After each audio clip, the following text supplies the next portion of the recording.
నమస్తే, welcome to Aadya media. నేను మీ స్వర్ణ. Hello Balu. Hi. Karnataka ఎన్నికలు రేపే జరుగుతున్న నేపథ్యంలో ముఖ్యంగా ఎన్నికల టైంలో రకరకాల ఇష్యూస్ తెర మీదకి వస్తూ ఉంటాయి. అంటే ఈ అంశం వల్ల ఈ పార్టీ అధికారంలోకి వచ్చే ఛాన్సెస్ ఉన్నాయి, లేకపోతే ఈ అంశాలలో ప్రతికూలత ఉంది కాబట్టి వీళ్ళు ఎన్నికల్లో నెగ్గే అవకాశం లేదు అంటూ. సో అలాంటి అంశాలు మనం కనుక ఒకసారి తీసుకున్నట్లయితే కర్ణాటకలో గాలి ఏ విధంగా వీచేదో మనం చూసిన సందర్భం. ఇప్పుడు మరలా గాలి జనార్దన్ రెడ్డి యాక్టివ్ పాలిటిక్స్లోకి వచ్చారు. సో రేపు ఆయన ప్రభావం ఎంతవరకు ఉండబోతుంది ఎన్నికల్లో అనేది ఒక అంశం. ఇంకొకటి హిజాబ్ మొత్తం దేశాన్ని ఒక ఊపు ఊపితే కర్ణాటకను మరో రకంగా ఊపిన అంశం అది. సో ఈ రెండు ఎఫెక్ట్స్ ఎట్లా ఉండబోతున్నాయి అంటే ప్రధానంగా కర్ణుడి చావుకు 1000 కారణాల లాగా ఇప్పుడు రేపు బీజేపీ ప్రభుత్వానికి కూడా ఆ వ్యతిరేకతకి ఈ హిజాబ్ ప్రధానంగా ఒక కారణం అని చెప్పుకోవచ్చు.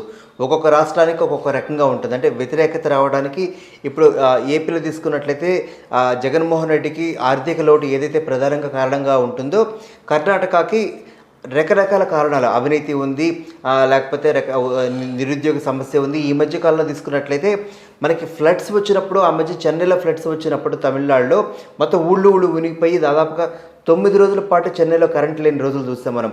అదే టైంలో వర్క్ ఫ్రమ్ హోమ్ చేసుకునే వాళ్ళకి, చిన్నపిల్లలకి ఉక్కపోత, కనీసం పాల ప్యాకెట్లు తెచ్చుకోవడానికి కూడా రోడ్డు మీద 9 రోజుల పాటు నీళ్లు నిలిచిపోయిన సందర్భం చూసాం. అంటే ఒక ప్రకృతి వైపరీత్యాలకు మనం ఏం చేయలేకపోయినప్పటికీ కూడాను ప్రభుత్వం సంసిద్ధతగా ఉండాలి. అదేవిధంగా తెలంగాణలో కూడా, హైదరాబాద్లో కూడా 104 సంవత్సరాల క్రితం పడ్డటువంటి వర్షపాతం, హెవీ రైన్ఫాల్ ఏదైతే ఉందో అది ఆ మధ్య కాలంలో పడింది, ఒక 2 ఏళ్ల క్రితం. ఇవన్నీ కారణాలు. అంటే ప్రభుత్వంకి ఏం సంబంధం ఉండదా అంటే ప్రకృతి వైపరీత్యాలు అంటే ప్రకృతి వైపరీత్యాలను ఎవరేం మార్చలేరు, కానీ దానివల్ల జరిగేటువంటి నష్టాలు, పరిణామాలు ఏవైతే ఉంటాయో దానికి ప్రభుత్వాలు సంసిద్ధంగా ఉండాలనేది ప్రజల అభిప్రాయం. ఇదే నేపథ్యంలో హిజాబ్ సంబంధించి కర్ణాటకలో బీజేపీ ప్రభుత్వం ఉన్న సమయంలో ఒక స్కూల్లో హిజాబ్ వేసుకొని ఆ స్కూల్లోకి ఎంటర్ అవుతున్నటువంటి సమయంలో అక్కడ స్కూల్ టీచర్ ఆపేయటము, ప్రిన్సిపాల్ ఆపేయటము, దాని మీద చాలా పెద్ద దుమారం. వాళ్ళ వాదన ఏంటంటే ఇది మా ట్రెడిషన్ అని చెప్పేసి వాళ్ళు అంటారు, కానీ ఈ స్కూల్లో ఇట్లా నడవదని చెప్పేసి ఎవరైతే చిన్న వీడియో తీసి మొత్తం వైరల్ చేయటం వల్ల దేశవ్యాప్తంగా పాకటము, ఇతర రాష్ట్రాల్లో కూడా హిజాబ్ వేసుకుంటే ఎందుకు రానివ్వరు, వ్యతిరేకత ఎందుకు ఉంటుందని చెప్పేసి ముస్లిం సోదరులందరూ అట్లా వేసుకొని వెళ్ళటం చాలా పెద్ద దుమారం. ఇప్పటికీ కూడాను ఆ తర్వాత కాలంలో కూడా హిజాబ్ సంబంధించి హైకోర్టుకు వెళ్ళడం, సుప్రీంకోర్టుకు వెళ్ళడము, ఎవరి వస్త్రధారణ, ఎవరి కుల ఆచారాలు, మత ఆచారాల ప్రకారం వాళ్ళు పాటించుకోవాలని చెప్పినప్పటికీ కూడాను బీజేపీకి, ఎందుకంటే బేసికల్గా హిందుత్వ వాదనకి చాలా గట్టి స్టాండ్ తీసుకుంటుంది కాబట్టి ఆ హిజాబ్ అంశం చాలా పెద్దగా అయింది. అదే ఇందాక ఒకవేళ కాంగ్రెస్ గవర్నమెంట్ ఉన్నట్లయితే బేసికల్గా కాంగ్రెస్ గవర్నమెంట్కి కొంచెం ఈ ముస్లిం మైనారిటీలు చాలా సింపథైజర్, అంటే వీళ్ళు కలిసిపోయి ఉంటారు. అంటే మీకు ఒక పని కావాల్సి వస్తే మాకు ఒక పని కావాలి కాబట్టి ఆ మ్యూచువల్ అండర్స్టాండింగ్స్లో ఈ ముస్లిం మైనారిటీలకి పెద్దగా ఇబ్బంది పెట్టే గవర్నమెంట్ కాంగ్రెస్ గవర్నమెంట్ అయ్యేది కాదు ప్రతిసారి కూడాను. కానీ ఇక్కడ బీజేపీ ప్రభుత్వం ఉంది కాబట్టి వాళ్ళు ప్రభుత్వం కూడా కాదు, ఇది మాకు సిస్టమ్ అని చెప్పేసి ఆ స్కూల్ వాళ్ళు అన్నారు, మా సిస్టంలో ఇది ఎట్లా ఉంటుందని చెప్పేసి. ఈ సందర్భంలో అవుట్ ఆఫ్ ద బాక్స్ ఒక చిన్న స్టోరీ చెప్తాను.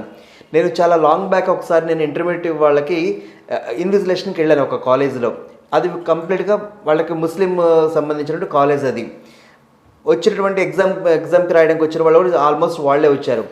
ఇదే సందర్భంలో ఏమైందంటే కొంతమంది ఇదే బుర్కా వేసుకొని రావటం వల్ల మనకి హాల్ టికెట్ చూసి వాళ్ళ ఫేస్ ఐడెంటిఫై అయితేనే మనకి ఎగ్జామ్కి మనం ఎలో చేస్తాము. సేమ్ ఇదే నేను కూడా ఫేస్ చేశాను. ఏమైందంటే ఫేస్ చూసి ఓకే తనైతేనే మనకి ఎలో చేయాలని ఒక రూల్ ఉంటుంది కాబట్టి ఆ ప్రిన్సిపల్ ఎవరైతే ఉన్నారో, లేకపోతే ఇన్విజిలేటర్ ఎవరైతే మాకు హెడ్ ఉంటారో వాళ్ళకి మాకు ఇచ్చిన ఈ ఇన్స్ట్రక్షన్లో భాగంగా మేము అడిగితే కాదన్నారు. నేను మళ్ళీ వెళ్ళి అక్కడ కంప్లైంట్ చేయడంతో వాళ్ళు అడిగిన అంశం ఏంటంటే అమ్మాయి ఎవరైనా లేడీ ఇన్విజిలేటర్ ఉంటే నేను చూపిస్తానని చెప్పేసి అమ్మాయింది. సరే, దానికి మా కో ఇన్విజిలేటర్ లక్కీగా లేడీ ఉంది. సో తనకి చెప్పి తనకి వేరే వాళ్ళకి ఒక క్లోజ్డ్ ఒక చిన్న ఉంటే అక్కడికి తీసుకెళ్ళిన తర్వాత ఎవరెవరైతే ఈ హిజాబ్ ఉన్న వాళ్ళందరికీ అక్కడ చెకింగ్ చేసి మళ్ళీ ఇక్కడ ఎగ్జామ్ హాల్లోకి ఎంట్రీ ఇవ్వడం జరిగింది. అంటే సిస్టమ్ని ఎవరి మనోభావాలు దెబ్బతినకుండా ఆ సిస్టమ్ని అది అట్లా ఉంచుతూ ఇట్లాంటి అమెండ్మెంట్స్ ఏదైనా కొంచెం సడలింపులు ఏమైనా ఉంటే దానిని అనుసరించుకుంటూ పోతే అటు ఏ మతస్థులకైనా ఏ ఆ మతాచారాలు పాటించే వాళ్ళకు కూడా ఇబ్బంది కలగదు. కానీ బీజేపీ ప్రభుత్వం ఉన్న నేరానికి ఇది హిజాబ్ వాళ్ళకి అగనెస్ట్గా అనుకుంటున్నారని చెప్పి అటు బీజేపీ గవర్నమెంట్ని ఇరుకుని పెట్టే అంశమైంది. అదేవిధంగా ముస్లిం వాళ్ళకి అదొక గట్టి అంశంగా దొరికింది. మరొక అంశం ఇందాక అన్నది ఏంటంటే గాలి జనార్దన్ రెడ్డి. ఎగ్జాక్ట్లీ ఖచ్చితంగా బీజేపీకి గాలి జనార్దన్ రెడ్డి బ్రదర్స్ యొక్క ఒక 4 చేతులు లాంటి వాళ్ళు అక్కడ కర్ణాటకలో బీజేపీకి గాలి బ్రదర్స్ అనేవాళ్ళు. ఎన్ని అవినీతికి ఆరోపణలు, ఎన్ని జైలు శిక్షలు ఎన్ని ఉన్నా కానీ వాళ్ళ అమ్మాయి పెళ్లి తర్వాత మొత్తం తుడుచుకుపోయినాయి. గాలి జనార్దన్ రెడ్డి ఆ ఒక పెళ్లితో మొత్తం తుడుచుకుపోయి ఒక చిన్న ఇంటర్వ్యూతో మొత్తము గాలి జనార్దన్ రెడ్డి మీద ఉన్నటువంటి సంశయాలు మొత్తం వీడిపోయినాయి. ఇక కేసులు అంటావా నడుస్తూనే ఉంటాయి. కేసుల పరంగా మనం ఆలోచించుకున్నట్లయితే దాదాపుగా ఒక 10ల సంఖ్యలో కేసులు ఉన్నటువంటి జగన్మోహన్ రెడ్డి సీఎం అయ్యాడు. అట్లాంటిది ఒక ఎమ్మెల్యేలో ఒక ఎంపీ కాలేడా? ఈజీగా అవుతారు. ఇవాళ రేపట్లో అవన్నీ క్వాలిఫికేషన్స్ అవుతున్నాయి. కేసులు అనేది ఒక ఎమ్మెల్యే గాను ఒక ఎంపీ గాను పోటీ చేయడానికి వాళ్ళు ఇచ్చినటువంటి ఎఫిడవిట్లో నా మీద ఇన్ని కేసులు ఉన్నాయి, వాళ్ళు ఏదేదో పెద్దగా అదొక క్వాలిఫికేషన్లో భావిస్తున్నారు. ప్రజలు కూడా యాక్సెప్ట్ చేస్తున్నారు కదా, నీకు ఎన్ని కేసులు ఉంటే నువ్వు అంత హీరోగా చూస్తున్నారు. అదేంటే దౌర్భాగ్యమా లేకపోతే మన పరిస్థితి నాకు అర్థం కావట్లేదు. కానీ వాళ్ళ ఎఫిడవిట్లో నా క్వాలిఫికేషన్ ఇది, నాకు ఇన్ని ఆస్తులు ఉన్నాయి, నాకు ఇంతమంది పిల్లలు, కొన్ని వేల కోట్లు ఉన్నా కానీ నాకు అంబాసిడర్ కార్ ఒకటే ఉందంటారు. పోనీ అంబాసిడర్ కార్లో తిరుగుతాడంటే ఆ ఒక్క కారు మాత్రం ఇంట్లో ఉంటుంది, వాడు తిరిగేదేమో ఆడి కార్లో తిరుగుతుంటాడు.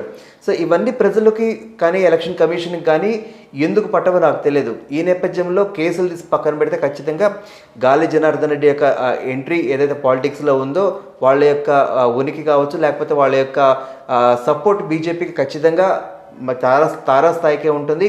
వాళ్ళ ప్రచారాల్లో మనకి బీజేపీకి ఇంకొక ఎసెట్ ఏంటంటే ఖచ్చితంగా గతంలో కాంగ్రెస్ గవర్నమెంట్కి మాత్రమే సినిమా ఇండస్ట్రీ నుంచి వచ్చి ప్రచారం చేసేవాళ్ళు. కానీ ఇప్పుడు అది బీజేపీకి వెళ్ళింది. కర్ణాటకలో తీసుకున్నట్లయితే సుమలత ఇప్పుడు సుమలత, ఇంతకుముందు ఆమె భర్త అంబరీష్ లాంటి వాళ్ళు బీజేపీ గవర్నమెంట్లో ఉండటము, అట్లా కొంతమంది సినీ స్టార్స్ బీజేపీ కోసము వాళ్ళు ప్రచారం చేస్తారు. తమిళనాడులో మనకి రజనీకాంత్ కావచ్చు, లేకపోతే విజయ్ కావచ్చు, లేకపోతే అజిత్కి ఎంత అయితే స్టార్డమ్ ఉంటుందో కర్ణాటకలో కూడా ఈ మన పునీత్ రాజ్ కుమార్ లేకపోతే శివరాజ్ కుమార్ లాంటి వాళ్ళకి చాలా పెద్ద ఫ్యాన్ ఫాలోయింగ్ ఉంటుంది. వీళ్ళు ఒక మాట చెప్తే చాలు, వీళ్ళు ఏ పార్టీకి చెప్తే ఆ అభిమానులందరూ ఆ పార్టీకి ఓటేస్తారు. సో ఇటువంటి దాంట్లో ఈ సినిమా పాలిటిక్స్ కావచ్చు, లేకపోతే గాలి జనార్దన్ రెడ్డి లాంటి వాళ్ళు కావచ్చు, ఖచ్చితంగా పాలిటిక్స్ని ఫ్లిప్ చేసే అవకాశం ఖచ్చితంగా ఉంది. మరి చూడాలి, మరి రాబోయే రోజుల్లో గాలి జనార్దన్ రెడ్డితో పాటుగా ఈ హిజాబ్ అంశము, ఇతర అంశాలు ఏవైతే ఉంటాయో ఎవరిని ఇన్ఫ్లుయెన్స్ చేస్తాయో, ఎవరికి ఇంపాక్ట్ ఉంటుందో రేపు ఎలక్షన్స్, ఆ తర్వాత 13వ తారీఖు జరిగేటువంటి రిజల్ట్స్ రోజు ఖచ్చితంగా బయటపడుతుంది. ముఖ్యంగా ఈ హిజాబ్ వ్యవహారం వల్ల బీజేపీకి ఆల్మోస్ట్ నష్టం జరిగిందనే ఒక భావన అయితే కర్ణాటకలో ఉంది అనే ఒక అభిప్రాయం ఉంది. అంటే ఇప్పుడు అది చెప్పే కదా, అంటే చంద్రుడిలో ఒక మచ్చ ఏదైతే ఉంటుందో అదొక్కటే ఉంటుంది, అది పట్టుకొని కూర్చోవాలా వద్దనేది. ఎందుకంటే చాలా కాలం అయిపోయింది ఆ హిజాబ్ అంశం జరిగి, చాలా కాలం అయిపోయింది. ఇప్పుడు జనాల్లో గుర్తుంటుందో తెలియదు. ఒకవేళ గుర్తుందనుకో, కేవలం ముస్లిం మైనారిటీ ఓట్లు మాత్రం చీలి కాంగ్రెస్కి వెళ్తాయి. కానీ వ్యతిరేకించిన వాళ్ళు కూడా ఉన్నారు కదా. ఇప్పుడు ఒక విద్యాలయానికి వస్తున్నప్పుడు, విద్యా సంస్థకు వస్తున్నప్పుడు ఇలా రావడంలో తప్పేంటి? అదే చెప్తారు కదా, అదే ఆ వ్యతిరేక భావన కూడా ఉంది, కొంతమంది అపోజ్ చేశారు కూడా. అదే ఆ సెట్ ఆఫ్ పీపుల్ వరకు మాత్రమే ఉంటుంది ఆ వ్యతిరేకత. ఓటేస్తున్నప్పుడు మాత్రమే ఇగో వీళ్ళు ఈ అంశం పైన మనకి వ్యతిరేకించారు కాబట్టి రేపు పొద్దున గవర్నమెంట్ వచ్చిన తర్వాత కూడా మనకి ఈ సదుపాయం, ఈ ఫ్లెక్సిబిలిటీ, ఈ ఫీజిబిలిటీ ఉండదు కాబట్టి వీళ్ళకి ఓటు వేయద్దని చెప్పేసి ఆ సెట్ ఆఫ్ పీపుల్ వరకు మాత్రమే ఉంటుంది. ఈ ఈజా ప్రాబ్లం మిగతా వాళ్ళకు ఉండదు కాబట్టి మెజారిటీ పీపుల్ ఎవరికైతే ఓటు వేస్తారో వాళ్ళకి గెలిచే అవకాశం ఉంటుంది. రెండోది, మనకి ఎట్లా ఉంటుందంటే కొన్ని ప్రాంతాల్లో ఈ ముస్లిం ఓటర్స్ అనేది చాలా తక్కువ ఉంటుంది. సో ఏ ప్లేసెస్లో ఎంత ఉంటే ఆ ప్లేస్లో వాళ్ళు గెలుస్తుంటారు. ముస్లిం మైనారిటీ ఓట్లు ఎక్కువ అనుకో, అక్కడ వేరే పార్టీ గెలుస్తుంది. మిగతా ప్రదేశాలు అట్లా ఉండకపోవచ్చు, అక్కడ ఇంకొక పార్టీ గెలిచే అవకాశం ఉంటుంది. సో ఏదైనా ఒక 2 to 5% మాత్రమే ఈ హిజాబ్ ఎఫెక్ట్ బీజేపీకి ఎగరెస్ట్ ఉండే అవకాశం ఉంది. ఉండొచ్చు, ఉండకపోవచ్చు, అది కూడా. అవునా? Okay, right. Thank you so much. Thank you Swarna.